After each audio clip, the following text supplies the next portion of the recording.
The economy is great. It's a little bit of we take a little winding road for a little while, but we have to wipe out the evil. It's an evil curse. They're evil people. President Trump doubling down, calling his war in Iran a short-term hit to the economy, one that will lead to a tremendous rebound. If he wins, he is right about that.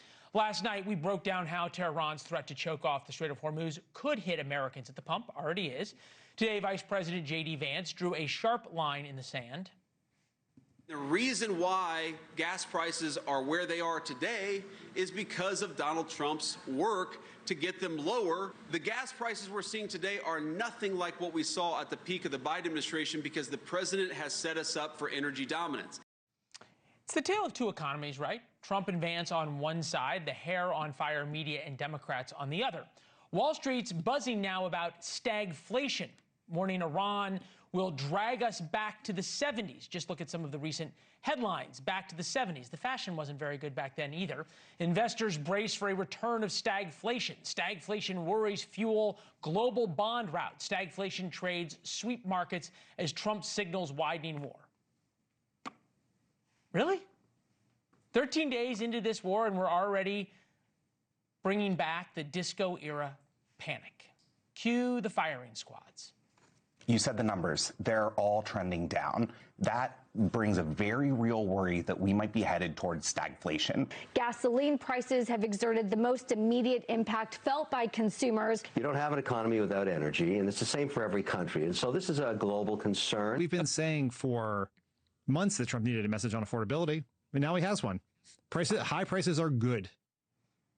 Dan Pfeiffer, hard to find anybody smugger in the world than that. With us now, Democratic Virginia Congressman Suhas Subramanyam. Good to see you, sir. Thank you. I'm just thinking, I've never understood or seen a time when hyperventilating works. I think people are worried. They're worried about this war. They're worried about how long the war will last. And they have real concerns already with how prices are high and with oil being affected and going up significantly, how long that'll stay up. And so I think that's why people are concerned.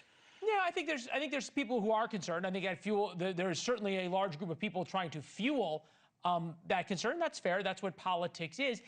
People, though, and I think Democrats are not considering the other alternative. Or the two other alternatives. One was the alternative doing nothing, which meant that Iran would be getting stronger and be able to blackmail us even more. But number two, if this works out, which 2 weeks in, it's probably going better than anyone expected it would go. Here's Larry Fink talking about what would come with oil prices should Trump win. Do I believe the war is going to be lasting a long time? No. Do I believe oil is going to be reverting back to where it was? Maybe even lower. I mean, there's probably a great probability that oil is going to be below 50. Aren't Democrats going to look pretty silly to voters when you've been telling everybody we're going to go broke and then all of a sudden oil's at 50? I hope he's right. I hope this all works out, and I hope that in the end, oil prices go down. But the reality is, we have picked a fight with Iran. Iran is very resilient. I'm sorry. Hold on. Forgive me for a second. We picked the fight with Iran. 47 years ago, we had no. 47 years ago, we had no fight with Iran. They took hundreds of our people hostage at the embassy. Then they killed 237 U.S. Marines. Then they killed 1,000 U.S. troops in Iraq. And you're saying we picked the fight? There was no imminent threat to the United States. We started this war with Iran. And so we made this decision. We're here now. We should have expected the Strait of Hormuz would need to be secured, and it's not. And so Iran is continuing to assert its, security over that part. We haven't even seen the Houthis could take control over the Red Sea, and then that's going to mean, issues there, and so that's going to raise prices too. And so there's a big issue here with this war dragging on for a long time. If you think Iran's going to just accept a unilateral withdrawal whenever Trump wants and let him declare victory, that's not going to happen. They're going to continue to make life hard for us. So I don't see how a ceasefire is reached in the next couple of weeks, even if Trump wants to withdraw. They're going to continue this pressure on us, and they're going to show that the message they're going to send is that you can't mess with us anymore, and that we're going to just rebuild our ballistic missiles and everything else. They're going to try to send that. I'm sure that's a concern. I think it's the wrong concern, having lived there for 4 years and studied this. I think the Iranians are going to right now realize that escalate to de-escalate doesn't work with someone who has a much bigger military than they do. But you bring up a good point. I think it's really an important one, that we are at war with Iran right now, and clearly the Iranians are trying to do everything they can to cause us pain and kill Americans. There's indications they've ordered sleeper cell attacks. There's been 4 Islamic terror attacks in 2 weeks, and Democrats have shut down DHS and won't pay TSA because they don't like ICE wearing masks. Is that a good play? We want to pay TSA. We actually put a bill forward to pay. No, you don't. TSA You want DHS shut down. You want DHS shut down. No, we put forward a measure to actually fund DHS, and all we said is we want ICE tactics to change.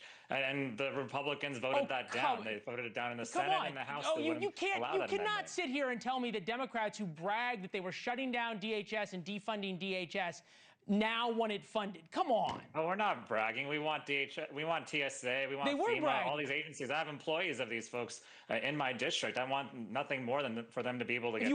If you want nothing more, then why not put through a clean bill to reopen DHS and pay everybody?